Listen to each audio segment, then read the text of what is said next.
This is Brian Mayer, host of Hot Sauce Weekly, and you are listening to BCRN, all barbecue and grilling all the time. We'll do it live. Okay. Well, do it live! I'll write it and we'll do it live! So to get that perfect barbecue, you use wood. Are you sure it's safe? Whatever. We put the lighter fluid on, strike the match, and... Oh! Should we call the fire department? That might be a good idea.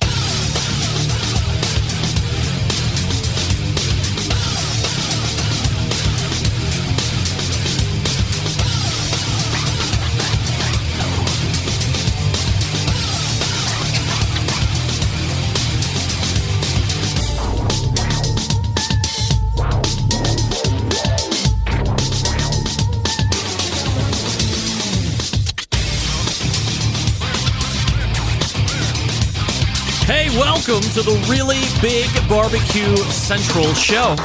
Hey-o. It's the show that talks about all things important in the world of barbecue and grilling. We originate from the Rock and Roll Hall of Fame city of Cleveland, Ohio, the barbecue capital of the North Coast. I'm your program host, Greg Rempe. Happy to have you aboard here. If you want to jump in, if you've always thought that, hey, this could be the week that I throw caution to the wind and actually jump in, I'm more than happy to have a phone call at 216-220-0966. I'm also more than happy to take an email.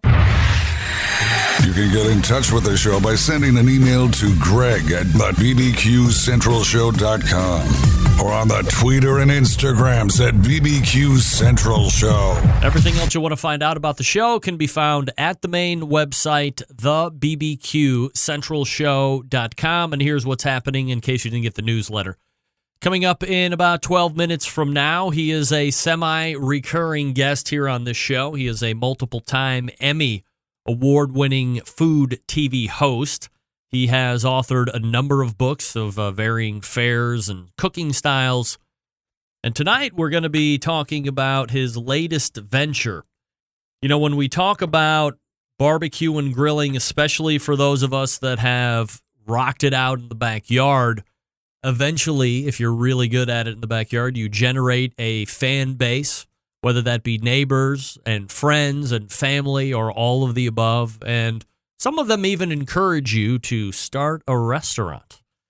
And some of you actually have the cojones to do that and the capital, or you scrounge it up somewhere, or you get angel investors, and away you go. And some of you really make it, and some of you fall flat on your face.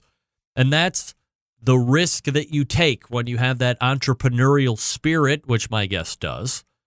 And so we're going to be talking about his upcoming, soon-to-be upcoming restaurant out there in the Southern California area. I am, of course, talking about Sam Zien, a.k.a. Sam the Cooking Guy, former host of the Sam Livecast, which a show we all loved when it was on. Now it is through thecookingguy.com, all pre-produced at this point, but still very fun to watch Sam cook in that 15 to 20-minute, 30-minute time frame. Really great recipes, really simple recipes, full of flavor, kind of his signatures and hallmarks from a cooking style standpoint. So we'll catch up with Sam in about 11 minutes from now. 35 past the hour. If you would recall last week, we were talking to one Fred Robles, who was joining or who was on his way or about to be on his way down to the World Food Championships in Bentonville, Arkansas, to take part as one of the final 10 at the final table to finally crown a 2017 overall World Food Championship grand champion or winner or whatever you want to call it. And while he came up just a little short, we are going to get a recap from somebody who actually took the title of 2017 World Food Champ overall, and that is from the steak category, Lisa Gwatney. And she won the steak portion in November, which transferred her into the final table. So we'll talk to her about her dish, background, and food. Found out a little fun fact about Lisa, and specifically her husband, who happens to be an award-winning, world champion award-winning Memphis and May cook, one whole hog back in 2005. So a year or two removed before I really got into the whole barbecue scene, covering it from a podcast standpoint. So I wasn't aware that there was that competition barbecue and grilling already indoctrinated into the blood, or she was well-versed into what's happening here in this subculture. So we'll be able to get a nice recap from Lisa and the steak dish that ended up taking down Fred into second place and all of the rest. I mean, a huge win from a number of different vantage points, so we'll discuss with her. Then we'll move on to the second hour. And at that point, we will revive the fourth Tuesday of the month recurring segment, which, as I say, each and every month continues to gain popularity. People are now staying in or hanging in live into the second hour to see what all of us are going to be talking about. That, of course, is my embedded correspondence segment with one Doug Scheiding, the longest-running tenured Texas embedded correspondent, probably the first official embedded correspondent title that anybody ever got. That's Doug in Texas, Doug Scheiding, pitmaster of Rogue Cookers, by the way. Then my guy in Tennessee, Steve Ray, who was also a competition barbecue cook, pitmaster of Owl's Nest Barbecue, Ottawa, Tennessee, to be exact, owner of Steve Ray's Midnight Oil. And my Oklahoma embedded correspondent, David Huff, who is Huff Daddy Barbecue, who has become, as we found out last month, perhaps a bit disenfranchised with the whole competition barbecue arena, the cost that is involved anymore. And is he going to allocate funds in order to stay in the competitive barbecue market, or if he's going to be looking to do something else, or maybe getting into barbecue catering or something along these lines? So the concept or the idea of the embedded correspondence segment is it is allowed to run two segments into the second hour, and everybody has a take or a topic that they are going to talk on first, and then everybody else around the panel will be able to weigh in with their opinions, agree, disagree, or give point counterpoints, items like this. And we have quite a varied menu on the embedded correspondence segment topic list tonight, to include tomatoes and outdoor pests and how to control them, and the knives, and who knows, we might even talk a little Yeti stuff and dry aging stuff. Number of different topics that we can go depending on how we time out here. So that's what you have to look forward to here in the second hour. 216-220-0966. Greg at thebbqcentralshow.com. If you're getting the show in podcast form, let me please ask a favor of you. Head on over to the rate and review section of whatever podcast platform that you like, iOS, Google. By the way, not to diverge, Google has the potential of changing the podcast landscape, the likes we have never seen, especially if you are a content producer. You are going to want to make sure you are in line with Google, Google Music, Google Play, all the Google's stuff, so you can make sure that you're properly listed within their podcast landscape, because the way you can search podcasts now on smart devices, the ability to play within search returns, they are talking about it potentially doubling any podcaster's audience, potentially, or there is that possibility. So if you are a content producer, you're definitely going to want to step out onto the Google platform if you're not currently doing that. I've been doing it for years. But if you're teetering on the edge, that should help you get pushed over. But let me get back to what I was saying. Please take time out to rate and review this show, 1 through 5 stars, whatever you feel is necessary. Give me a comment, give me a suggestion, bash me, love me, do something in between. But as long as you take time to rate and review this show, at some point, might I ask that you push pause if you're listening in podcast, rate, review, come back and pick up the show where you left off. That helps give visibility to the show and make it a little bit more popular in the world of however Google and iOS decide to show you who's cool and who's not. So I would consider it a personal favor. As I'd mentioned a couple minutes ago, the World Food Championships final table took place this past weekend, culminating at some point Sunday evening, kind of mid to late evening. So here's some of the email that I get after the grand champion, Lisa Gwatney, is announced. For instance, Tim from Kansas writes, Greg, guest show Karma has seen its limits. Fred only finished in second place at WFC today. What happened? Well, Tim in Kansas, it appears that Fred had a really good cook, and so did his pards, Ernest Cervantes. They turned in a hell of a dish. If you watch them get judges, the judges were plowing it down. They were very happy with it. And Lisa turned in what the judges thought was a better dish. So, oh geez, Fred only got second place. Anything but that. You're right, the show karma does not work. I am never talking about it again. I am embarrassed for me that I even talk about show karma and guaranteeing its worth of getting people grand championships.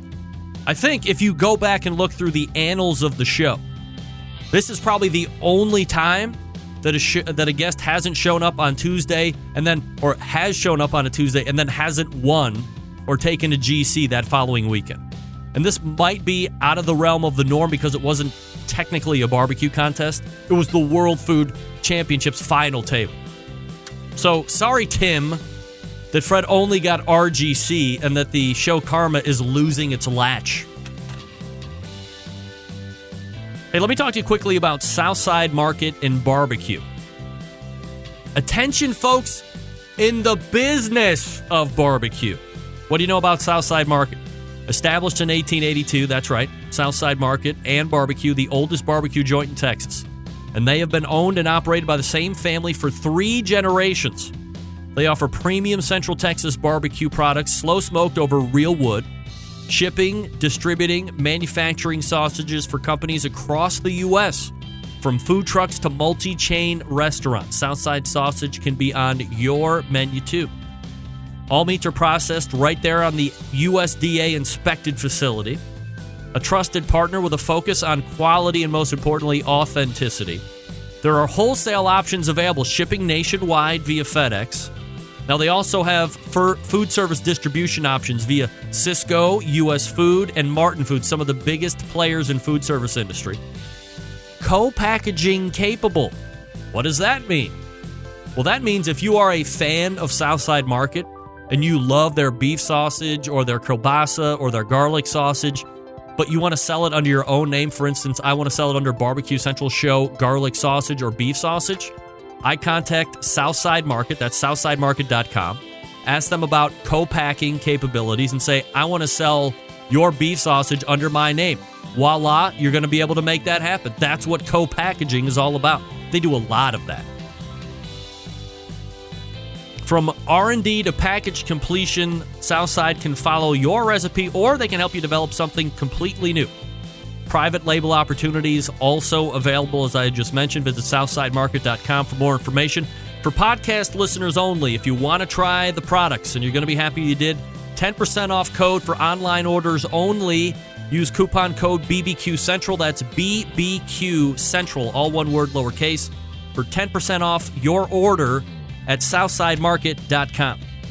Very happy to have Southside Market here along with the show.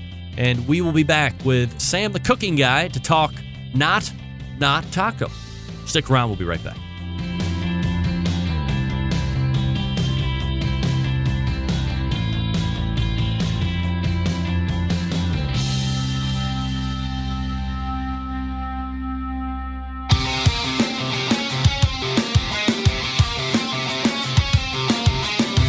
Broadcasting live from the Barbecue Central Show studios in Cleveland, Ohio. You're listening to the Barbecue Central Show. Once again, here's your host, Greg Rempe.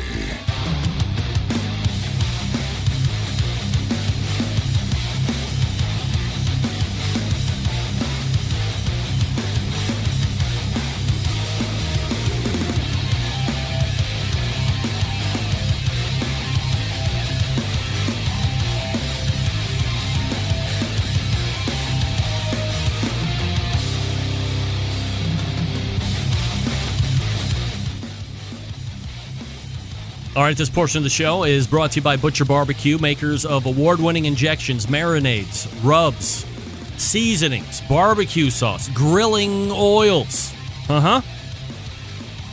All of Butcher Barbecue products have been tested on the competition circuit as well as backyards worldwide. Be the pitmaster of your neighborhood or the king of your cul-de-sac by visiting butcherbbq.com to stock up now. Always, always trust your butcher. All right, my first guest tonight is a multiple-time author, multiple-time Emmy Award-winning TV host. You will see him leading cooking classes at various times and various locations during the year. You know, literally the list goes on. Tonight, we're talking about a new venture. He's getting involved in one of the most volatile sectors that you can possibly get into, that being restaurants, as I had mentioned the show open. So let's head to the Traeger Grills hotline and welcome back friend of the show, Sam, the cooking guy. Sam, how are you, buddy? I barely made. Look, I'm trying to figure out. I don't know what happened. I always call you on Skype, and it's always there. And I went to open it today, and it doesn't recognize me. It doesn't know who I am. Nothing's working. Sam, let's blame it on Facebook.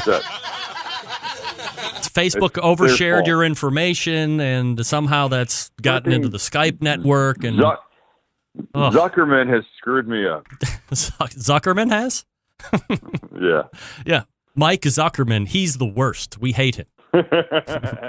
What's up, man? How are you, Greg? I'm doing very well. I guess first and foremost, before we get into the business talk here, and I don't want to take too long on it, but you had quite the substantial injury of a torn Achilles or a blown out Achilles. So what happened and how is the recovery, which can be, of course, extensive? Recovery is going fine. Look, here's the deal. I was chasing one of my kids on the beach, and not like a little kid. He's 24. Yeah, a man. I took two steps in a quick run. Felt like somebody stabbed me in my calf. Ridiculous amount of pain. I sort of limped off the beach with the help of my kids. And the next few days, it wasn't so bad. But it was really swollen. I went to the doctor, and the doctor said, "Oh, it's just it's a sprained calf." And really, the best thing to do is actually walk on it, but be careful and go slow. So I did that, and then it wasn't getting any better. And I called back, and she said, "All right, well, let's maybe it's time for an MRI and an ultrasound just to make sure there's not a blood clot, because there's always the fear of a blood clot in the leg that travels and then can kill you." Yeah. Well, turned out not to be a sprained calf. Turned out to be a fully ruptured Achilles. I had surgery a week and a half ago. I now have a cast on, and I'll have this for another 3 weeks, and then a walking boot that I can slowly start walking in, and whatever. It is what it is. Like you were walking on it as it was ruptured. I was walking on it as it was ruptured, and so when the orthopedic doctor finally explained to me, how these things work. Imagine a big elastic band that you cut, and then it separates. Well, the more you walk on it, the more it separates, which can make for a much more difficult surgery. Yeah, right. And he goes, "Look, I mean, I don't know till I open up your foot or your leg, but it might be a simple fix like normal, or we might now have to, because it's separated too much, I might have to go into your toe and bring some tendon out of there, and then something up from your calf and bring it down." It's ridiculous. It's crazy. You know what? I said to him, I go, what's amazing to me is that I teach people how to make Captain Crunch tuna in a pan, and you're fixing shit like this? I mean, suddenly I felt really insignificant for what I do in my life. Yeah, well, let's not talk about that too much, and we wish you a speedy and well-earned recovery, because that's not fun. That's all I've got. So let's discuss the new business venture, and no one knows more than you, Sam, how potentially volatile or dangerous opening a restaurant of any sort is. You're around it, you're a food guy, and I imagine there's a tremendous amount of consulting and brainstorming. In other words, this wasn't done on a whim. So let's go ahead and roll back to when it was first getting tossed around. Is this your idea and it's all of you, or are you approached by somebody? Where does the genesis actually start? So look, I've been cooking on TV, the internet, and wherever, and all the book, everything you said at the beginning of this. Yep. For 15 years now, and a restaurant has been in my mind, if not daily, every couple days, 2-3 times a week. And if I've not wondered about it, people have said, when are you going to open a restaurant? And the one thing that I have said is, look, just because I can cook on TV for myself doesn't mean I know how to cook in a restaurant. Yeah. In fact, I know I don't know how to run a restaurant. And I think that's the mistake, Greg, that many people make. I agree. People will sit and have, a couple will sit and have dinner together in an Italian restaurant. And the husband will go, you know what? This lasagna is terrible, and yet this place is packed. Honey, your lasagna is amazing. Imagine how busy we would be if we had a restaurant with your lasagna. and they go, let's get it. Let's find it. That place beside the gas station on Route 48 has been vacant for 6 months. I'm sure they'll be willing to give us a good deal. Let's open a restaurant. Right. And they do. And all they know how to do is make lasagna. They don't know how to run the front of the house, the back of the house, how to staff people, how to order enough beef so that they don't run out on the weekend, how many meatballs to make. It's that kind of crazy thing. And so I said, I don't know how to run a restaurant. But if I had somebody, a chef that knew how to run a restaurant, maybe I would figure it out. So about a year ago, I get a phone call from a realtor that specializes in restaurant kind of stuff. And he said, there's this area in Little Italy in San Diego. It's these new apartments, 2 sets of them and blah, blah, blah, and a bunch of other full restaurants. But there's a space that we, meaning him and his partners, are going to open as a food hall. Mm-hmm. Would you like to be the media space of the food hall? You've got a great reputation in San Diego. People like you. It might be a fun thing to do. And I go, oh, you know what? I do like that. That would be a good thing to do. So I agree to that. We're talking about that. And I say, what kind of restaurants are going to go in there? And they're talking about what they would like and blah, blah, blah. And I go, I've always had an idea. And he goes, what? This is him and a couple of his partners. And I go, look, San Diego is full of tacos. And the last thing that San Diego needs is more Mexican-inspired tacos, especially from a Jewish guy from Canada. Yeah. But what if they were tacos that weren't specifically Mexican? What if they were tacos that had things in them that normally wouldn't be in a taco? And they go, like what? And I go, well, I don't know. Like, what if there was, a meatloaf taco with an amazing sauce? Or like salmon, like an Asian salmon, Japanese mayo and green onion and jicama and stuff like that, and a spicy sort of Asian sauce. Or like pastrami. And they go, what do you mean pastrami? I go, like pastrami, kind of like a sandwich, but with, coleslaw, maybe some dill pickles, but like a fried egg on top of it, that kind of stuff. And as I'm mentioning these things, they're like, holy smokes, wait a minute, this might be something. Mm-hmm. And literally within a month of that first conversation, we came to an agreement that I would be one of the guys in there. But these guys are part of a small restaurant group that has interest in other restaurants that mean they have operations people and food people and people to help me along with this. And look, I'm completely open about this. The food is mine. The inspiration is mine. The branding is mine. It's called Not Tacos by Sam the Cooking Guy. But I don't have to worry about how to set up a POS system. I don't have to worry about HR. I don't have to worry about, taking a recipe that feeds 10 and making it feed 300 and it doesn't run out on a Saturday night when you want to make sure you have enough pastrami for the, that kind of stuff. So they're providing infrastructure, the technology, all the stuff that you're not an expert in, and you are allowed to kind of run free and give your side of the expertise to the restaurant. Honestly, it's like the perfect marriage for me. Mm-hmm. I don't want to be on the line of a restaurant.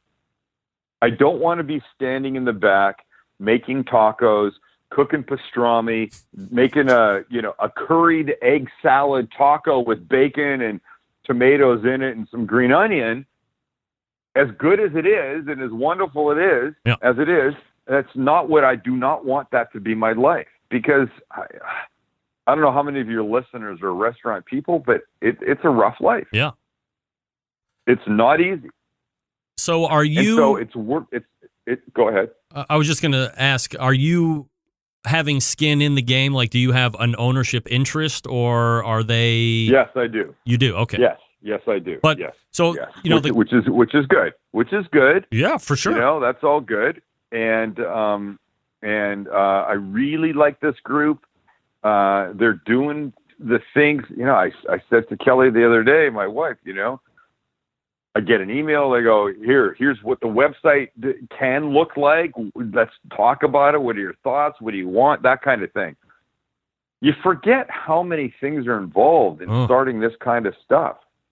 It's crazy. Sourcing the equipment, and dealing with contractors. And this is a brand new space, and it's being built out for 6 separate food hall restaurants. This is a huge freaking job, man. And for me to get in at the level that I have, not have to, you know, sell my house to do it and be part of this, it's great. It's great. But again, we haven't opened yet. That's in June. And, you know, I mean, I said to somebody the other day, I posted an Instagram. I had an Instagram post the other day that listed a bunch of shitty things people have said about me. He's stupid. He can't cook, whatever, you know, all that stuff. I go, you know, the funny thing is people are criticizing me on YouTube. They can't even taste my food. Right. You know, they're merely criticizing my entertainment factor, really, right? My performance on TV or online. Now they're actually going to have something that they can criticize me over.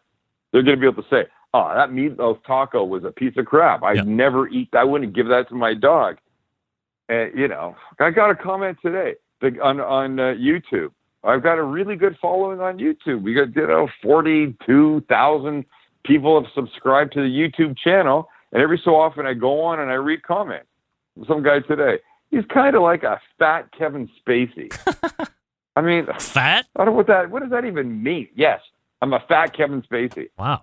Which I immediately, what's the natural thing to do? Lash out. Go look at pictures of Kevin Spacey.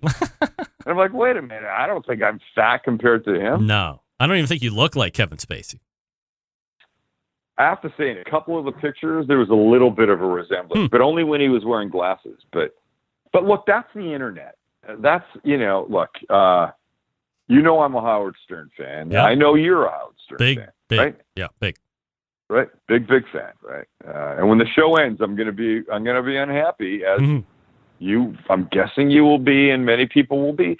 But he talks about, you know, reading comments on the internet about himself, and the stuff is brutal. I'm gonna try and say this as politely as I can. A woman that I was in an infomercial with last year said, I posted that thing, you know, people saying crappy things about me. Yeah. And she wrote back and she goes, I win. That's all she said. And I go, what do you mean you win? She goes, I had a much better comment. And I go, what? She goes, and she's really cute. She's a really pretty girl, and she's really good at what she does with her food is amazing. And I have food porn envy because of her. She takes beautiful pictures. And she goes, somebody wrote this. You could be bent over the counter. How can I say this? effing yourself, and you would still be unwatchable. Really?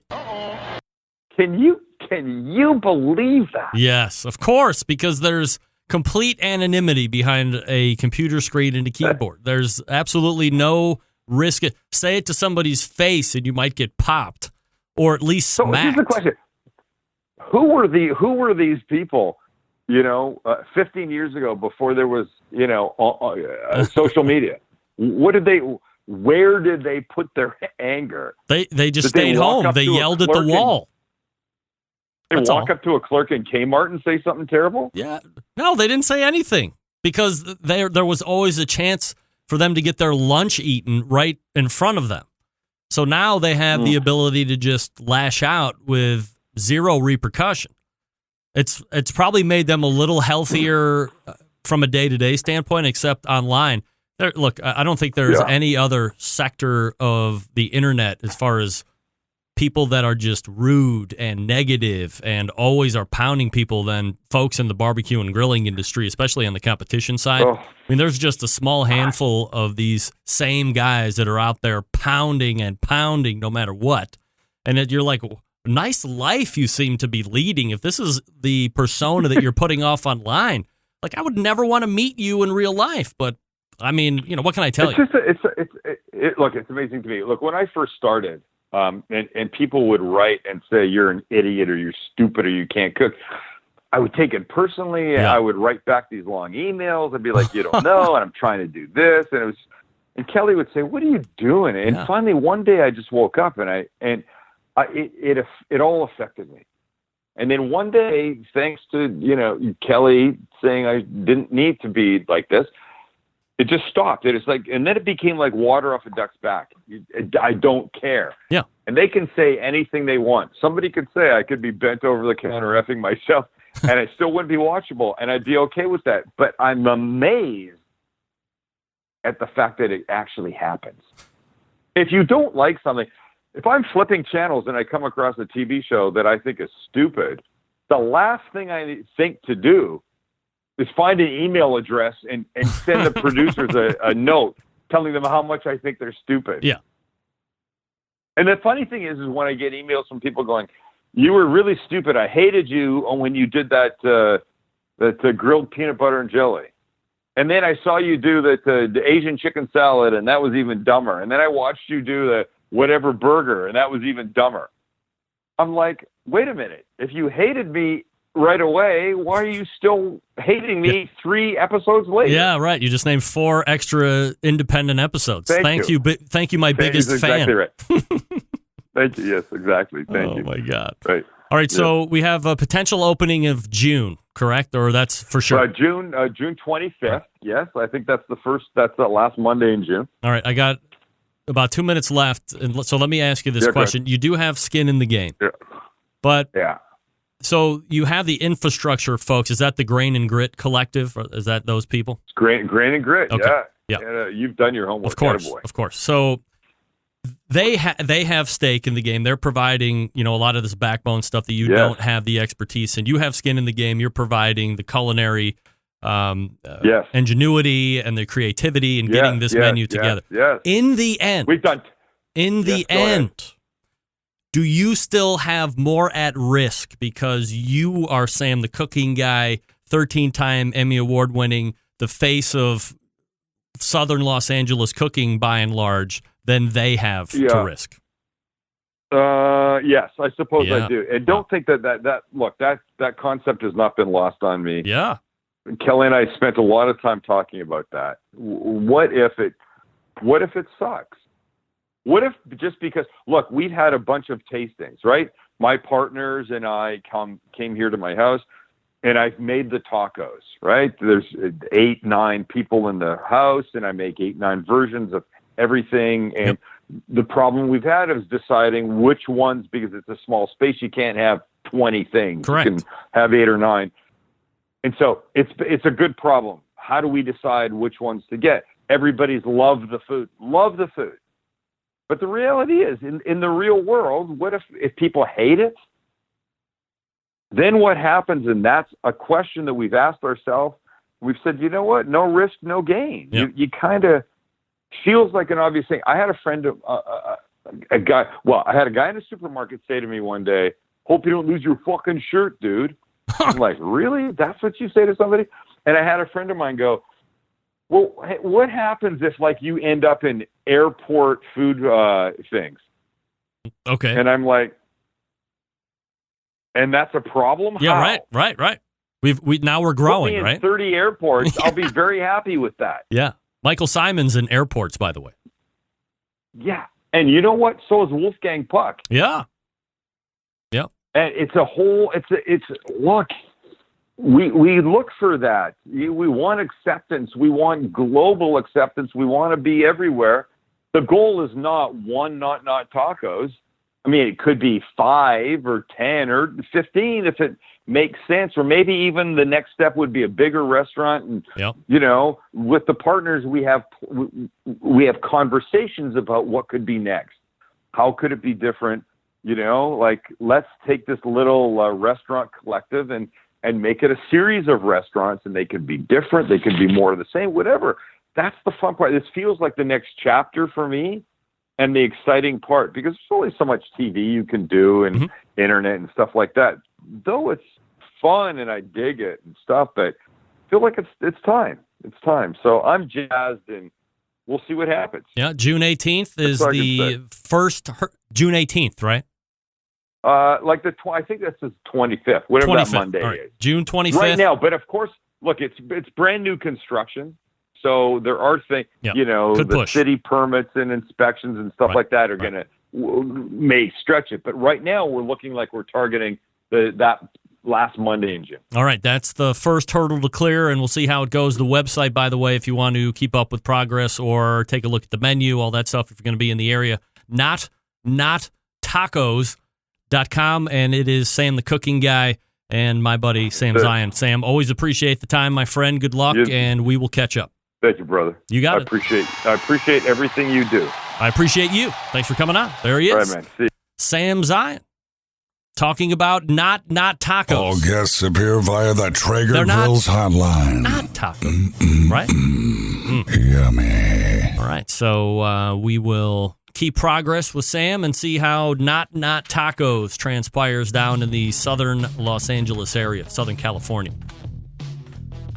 Hey, let me talk to you quickly about Traeger Grills before we get to Lisa Gwatney. Behind every great meal, there is a great grill. But not just any grill, a Traeger grill.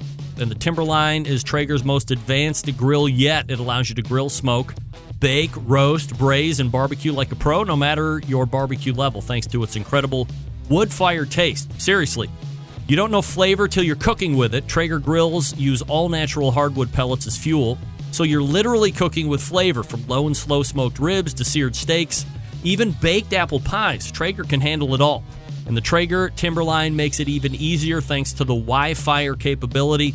You can check on your cooks, kick up temperatures, set custom cook cycles anywhere, all right through your phone on the Traeger Grill app. In fact, I need to go check on my brisket right now. Let me punch up my phone.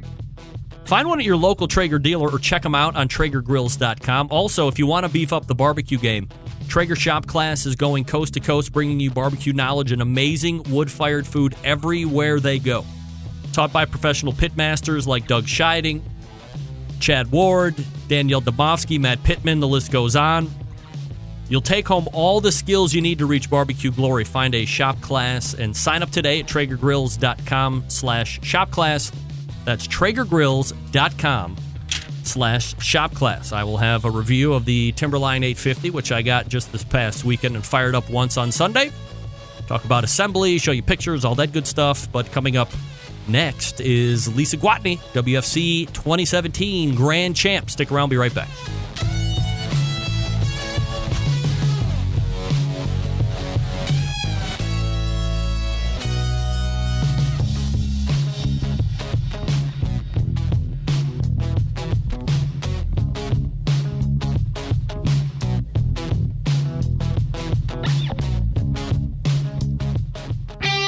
Ready to get on the air? Call 216-220-0966. Now, let's get back to the LeBron James of barbecue talk. Greg Rempe. This portion of the show being brought to you by CookinPellets.com, your number one source for quality wood pellets for all of your pellet-driven cookers, Traegers, Green Mountain Grills, Grillas, Rectex, Cook Shacks, you name it. Black Olives. They will get you the pellets you need. Great products, great burns, high BTUs, high flavors. Visit Amazon.com to purchase or purchase from their website, CookinPellets.com. That's CookinPellets.com. All right, since last November, we have been waiting for this past weekend to transpire so we could put a cap on the 2017 WFC Championship, and so it has happened. And in the end, and for the second year in a row, steak comes out above all else. Here to recap the big weekend and the road to Bentonville is the 2017 WFC overall grand champion and first-timer here to this show. Let's welcome Lisa Gwatney. Lisa, how are you? Hi there, this is Lisa. How are you doing? I'm doing absolutely fabulous, Lisa. Appreciate you taking time out here to recap World Food Championships and making time for the show here. So I guess before we get into not only this past weekend, but we could probably scope back to November as well. Just spend a couple minutes here, talk a little bit about your culinary background, what you might do for a living, if you're a live fire barbecue person, all that good stuff, and then we'll actually get into the WFC recap. Okay, that sounds great. I'm just on a note. Fred, when I told him that I was going to be on your show, said to say hello to you. Oh, good. He didn't say I let him down by any chance, did he? No, not at all. And for those that may not know him, I mean, Fred Robles. I mean, he came in second in World Food Champion, but he is just absolutely world class star. So yeah, first class guy. So, were you from a family growing up that was real big into cooking, and what part of the country were you from? I grew up on a farm outside of Ann Arbor, Michigan, a small farm. And, I guess growing up in an environment where we had access to everything fresh, I always tease people. I said, yeah, we were organic before it was popular. My dad just said, get out in the garden and weed it. So, I mean, I just grew up around fresh food. We raised our own cattle and our own pork, and I always grew up around that. And my father was Italian, my mother Irish, and so, everything we did was around family, friends, fellow farmers, things like that. Are you a competitive cooker by nature? Have you been in competitive cooking at some point or some form or fashion over the years? No, my husband is. My husband has been a competitive cook for more than 15 years. As a matter of fact, as I think I mentioned to you, he won Memphis in May, the World Championship in whole hog. So he's been a competitive cook. And I have never done competitive cooking. I just enjoy it and have a lot of love for it, passion for it. And I do study it a lot. And his barbecue partner, Rick's wife, got into steak cooking.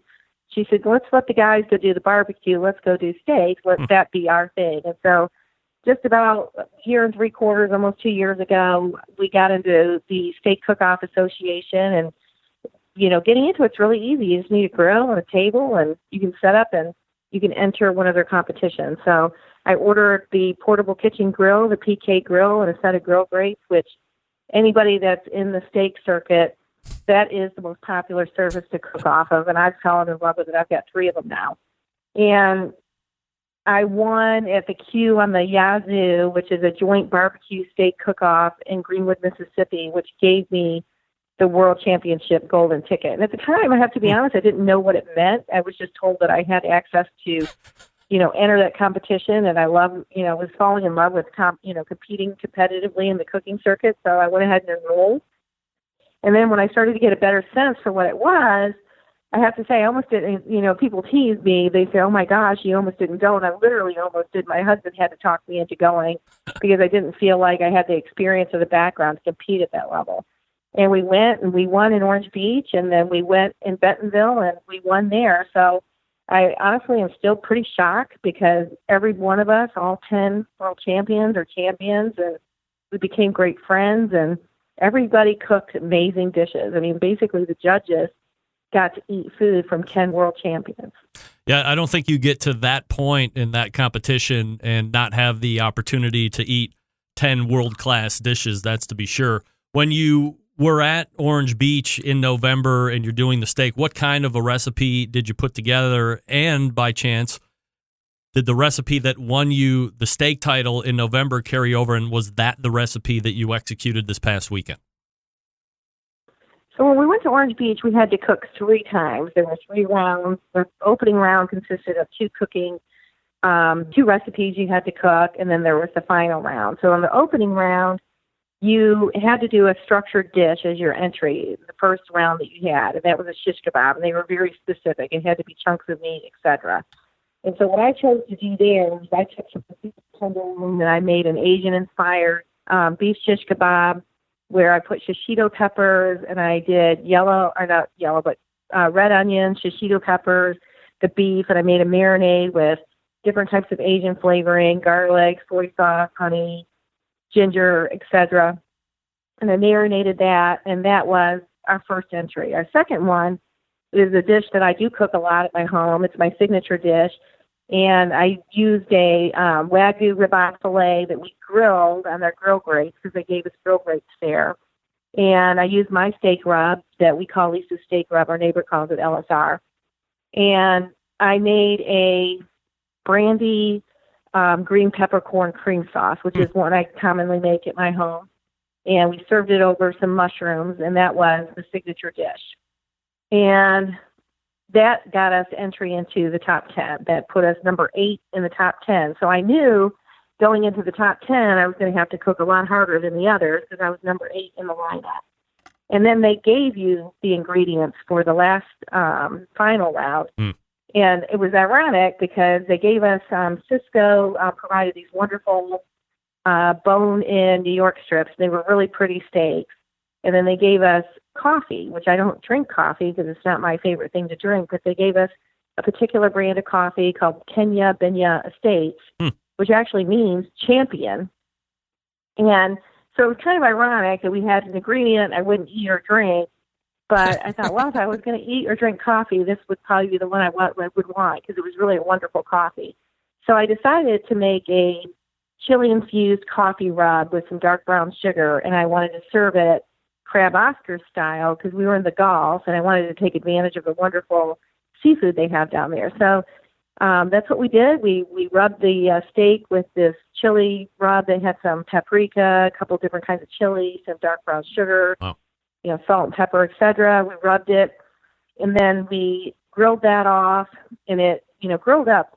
And honestly, we didn't think we were going to be in the final round, so this was not a recipe we had prepared. We wrote it in the hotel the night before and didn't have an opportunity to test it. So we had no idea what we were going to get.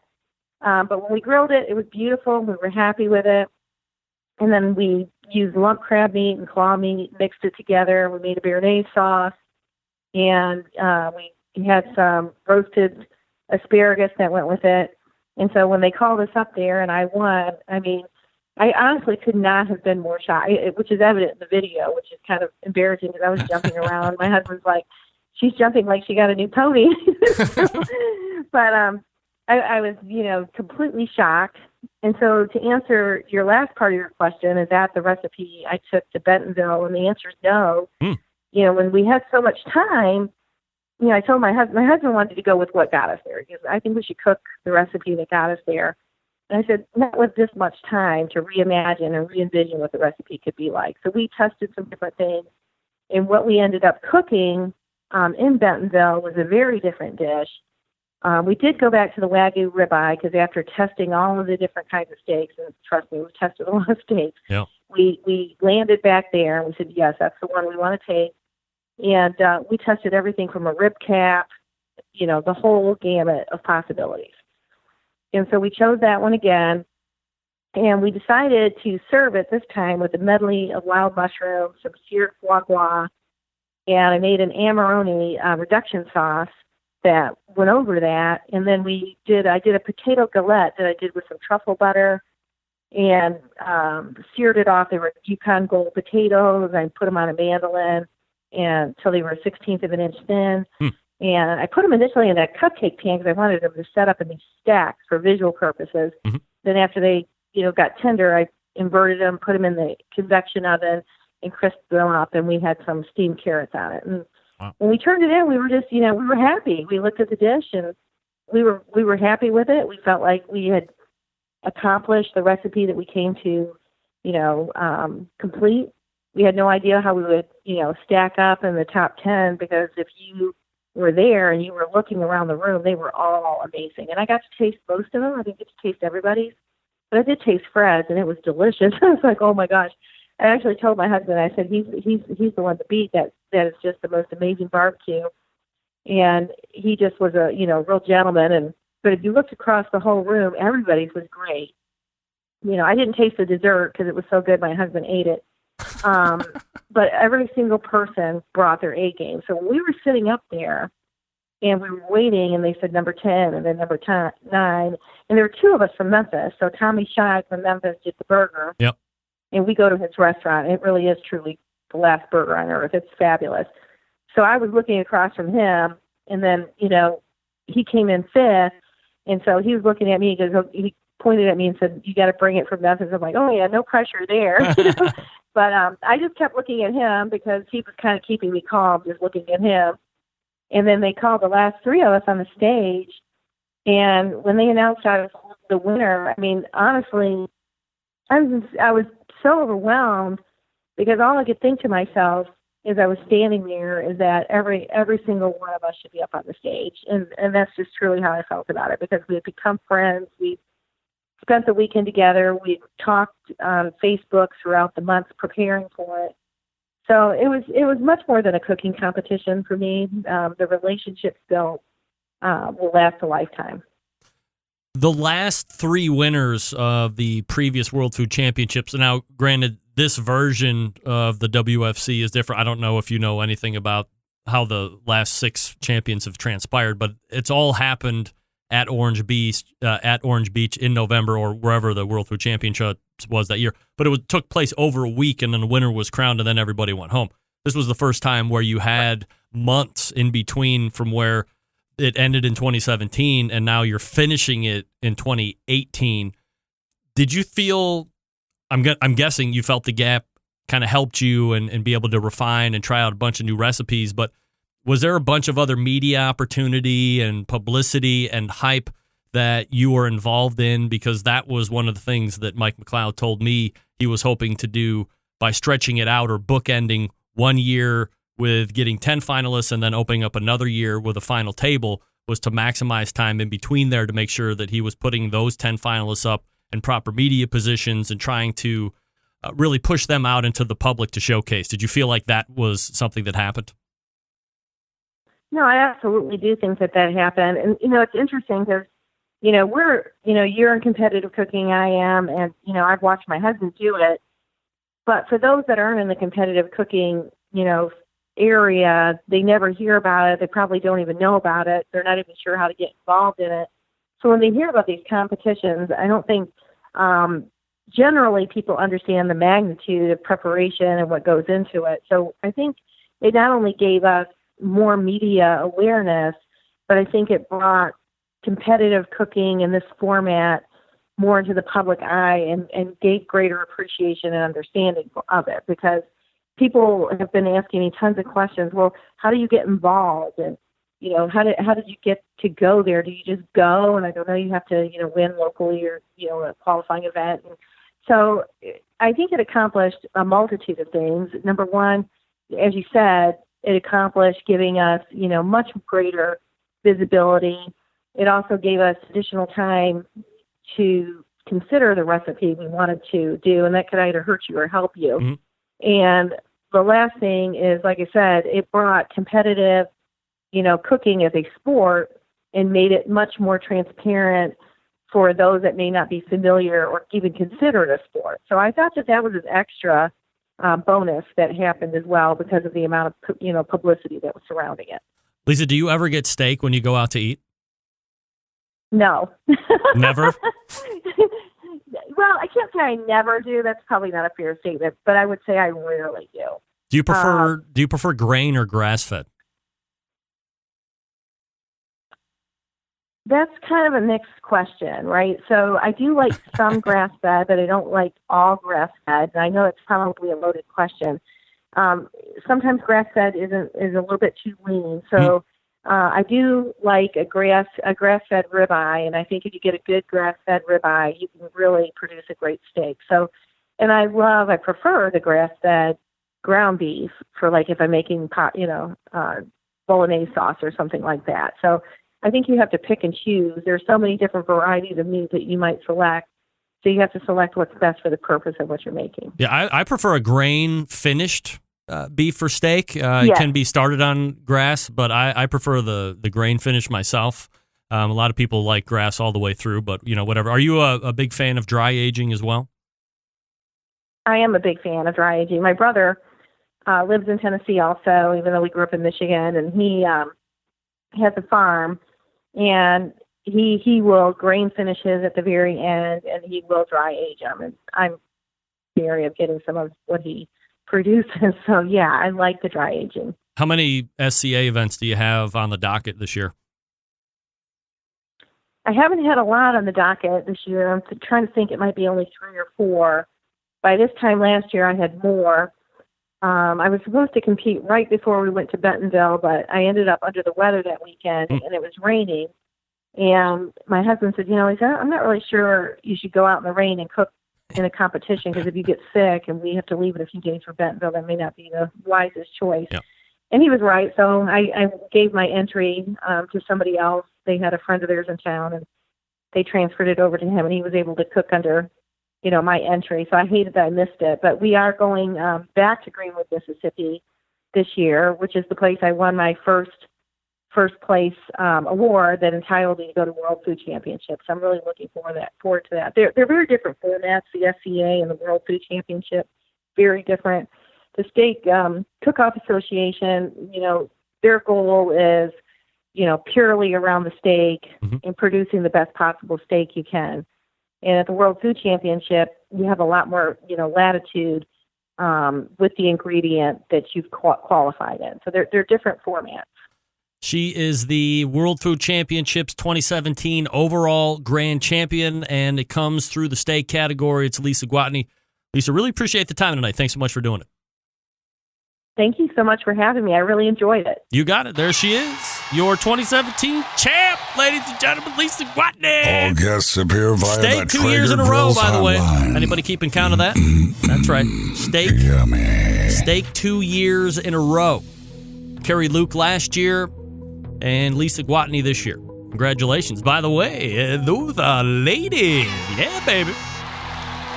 Do I have to qualify that anymore? I don't think so. The Barbecue Guru has always believed that outdoor cooking should be easy, because it can be, especially with the Monolith Barbecue Guru Edition grill. The Monolith, the world's first temperature-controlled smoker with a built-in power draft fan. This means smarter control, greater freedom with automatic temperature controls. Easily choose your cooking time and temperature. Let Monolith do the work of the sous chef or barbecue pitmaster. With minimal effort, you now have oven-like precision at the grill, and you can serve the tastiest, juiciest meals each and every time. Go over to bbqguru.com. That's bbqguru.com, or call 800-288-GURU. They will make sure you're outfitted with exactly what you need to get you up and running right out of the box. The Barbecue Guru continues to be a breakthrough in barbecue technology. We're back to wrap the first hour. Stick around. Be right back. Big name interviews. Advice on cooking brisket and ribs. Big name interviews. Advice on cooking. Big name interviews. What the hell? Fine, forget it. You don't want to go out the right way? We won't go out the right way. We'll do it live. We'll do it live. That's right. Do it live. I'll write it and we'll do it live. Whole thing sucks. Whatever. Hey, that was Lisa Gwatney, your 2017. It feels so, every fiber of my being is trying to yell 2018, but technically she is not. Andrew, you are not the father. She is not the 2018 World Food Champion. That's going to be in 2019. She's the 2017 overall champ, again, coming out of the steak category, Lisa Gwatney. By the way, if you didn't hear that in the very beginning, her husband is I believe she told me in email, 2005 Memphis in May world champion, whole hog. How about that? Look for her going back down to did she say Q on the Yazoo? Got her the golden ticket. She'll be back to try and repeat there. I don't know if that's also another golden ticket location, but we can check that out through WFC. But that's what the winner looks like right there. $100,000 cash prize and cash and prize purse. I wanted to ask her what the breakdown was. I know all you people are wondering, what's the breakdown of the 100K? I didn't ask that. Didn't have time. Maybe I can get it on the DL. All right, we're back to start the second hour here. Stick around. Be right back.